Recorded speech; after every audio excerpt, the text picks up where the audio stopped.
I'm here today with my great friends, Joe and Ali Torrey. I'm going to talk about your amazing organization, Safe at Home, which was created in 2002. So what does it do? You want to take it, Dara? Okay. Well, the Safe at Home Foundation was organized to really create an awareness on an issue that a lot of people do not discuss, and that is domestic violence, family violence, and abuse. And Safe at Home was founded to start off by getting people to really discuss it and talk about it. And fortunately, or unfortunately, Joe had a story to tell. And he came out and shared that with the New York metro area, and he'll probably share that a little bit more in this interview. But it really it really put a light on an issue that is kept a secret. And what we wanted people to learn about the issue was that it's not just a woman's issue. That for every woman that goes into a shelter, there are 2 to 3 children that go with her. And Joe experienced this as a child, and we really wanted people to focus on that and let them understand the repercussions of growing up witnessing domestic violence. The ramifications are similar to child abuse, experiencing child abuse. And we just wanted to lend our efforts to really put a stop to this, to see what we could do. So, Joe, at what point did you come forward and as a couple, and as you were courting and newly married, to say, I had a problem at home? When did you come face to face that you could turn something that was so tough for you into something so good for you and for others? Billy, it may sound strange. I played my whole baseball career really afraid to really talk about a lot of my feelings, my nervousness, my low self-esteem. I didn't even go out for my high school baseball team as a freshman because I didn't think I was good enough. So let's go back. So why? What was the cause of all of that? Well, I was finding this out now in 1995, believe it or not. Allie was pregnant with Andrea, our daughter. And, we were living in Cincinnati at the time. It was right after I got fired from the Cardinals. So we moved to Cincinnati, Allie's hometown. And she said, you want to go to this seminar with me? It was called Life Success. And I said yes, because she asked me. And I had no clue what it was. And when I get there, I said, oh, what did I get myself into? Because it's a lot of people I don't know. Looked like a very personal thing. They split you up in groups, and I wasn't with Allie. She was put in a separate group. And come to find out, it was sort of a self-help. Whatever you wanted to deal with or try to deal with was what you could do here. A number of conferences and speakers, and it was a 4-day seminar. And about day 2 or 3, I found after this one speaker, saying a lot of things that hit home with me. And I wind up standing up in front of the whole group, and I was crying because I realized instead of being born with the low self-esteem, instead of being born with the nervousness that I thought I was sort of embarrassed about it. I didn't want to share that with anybody, that I had these insecurities. I realized what was going on in my home, where my dad was abusing my mom, physically abusing her, and of course emotionally abusing her also. And that is what caused this. So that gave me sort of the excitement, now that I know, this was sort of created after I was born, that it's okay for me to talk about it. So all during that time of your long, fantastic career, and your image to the sports world was of a very confident, classy player. And so what's the first thing that you said when you stood up? I mean, you had no feeling during those 18 years that this is because I was a product of this home?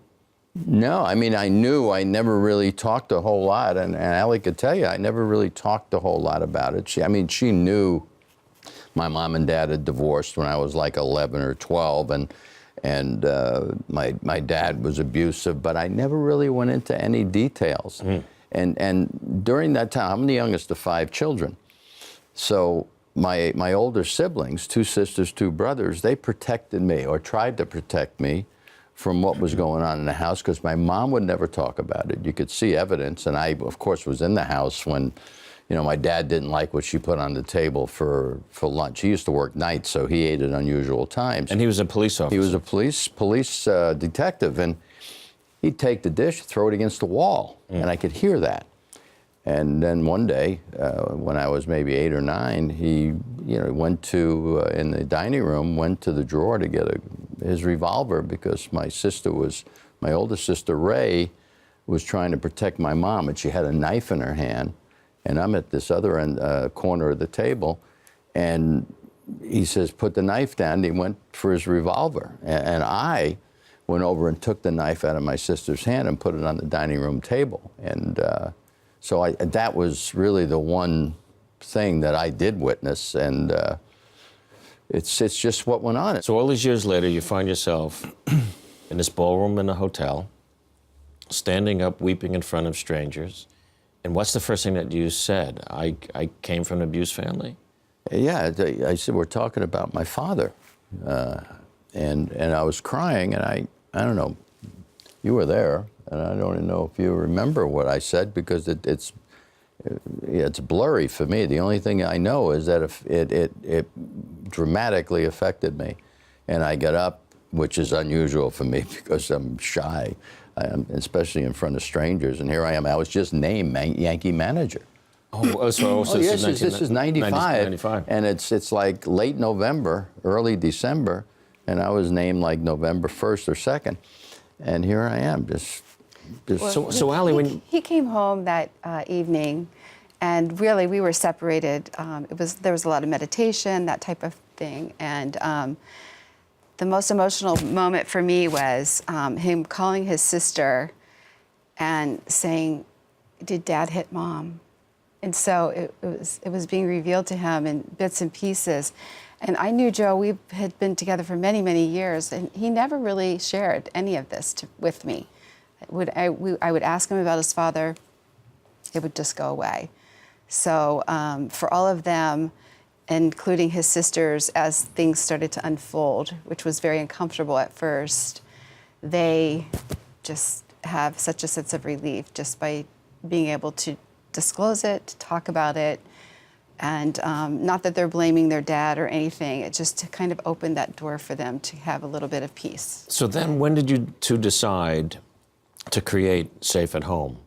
And it has a double meaning because you spent so many years of your career behind home plate. Mm-hmm. So home has a special significance with this. And so when did you two decide as a couple, this is what we can do together? Well, when we were going to New York, we always dealt a charity involving children. And we talked about it. And Allie asked me, well, you know, what charity do you think we should get involved with? I said, domestic violence, which sort of caught her off guard because I never wanted to really talk about it. And here I was wanting to call attention to it. And it took us a little time to figure out how we wanted to do this. Because creating foundations and that you hope will become a wide-scale operation are very difficult to do.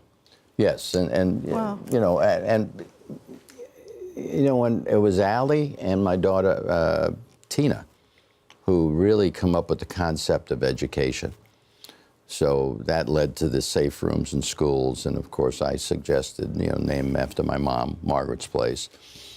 And because if you're going to end the cycle of domestic violence, you have to do it through education, as opposed to, you know, maybe opening a safe house in my mom's name, which would really be basically to serve. Obviously, it's important to have safe houses to protect the abused, but it wasn't going to work in my mind the way we needed to, you know, affect the children, because this was going to deal with children in middle schools and high schools, and so we went the you know, the education route. It's so important that they're in schools because this is where this starts. You know, young kids who have no one to talk to about it. They're afraid to talk about it. They may have been threatened not to talk about it.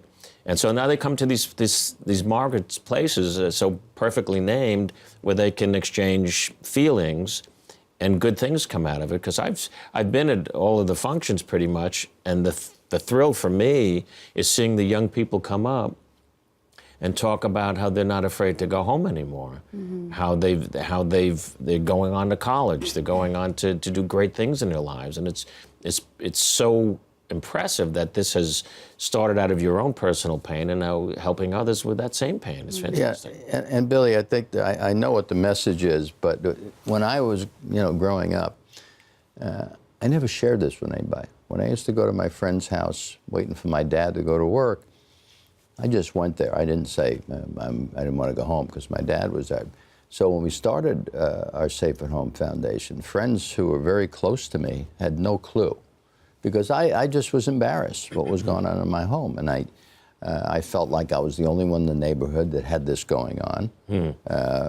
So the message we give these young people is that, first off, you're not the only ones, and secondly, it's not your fault.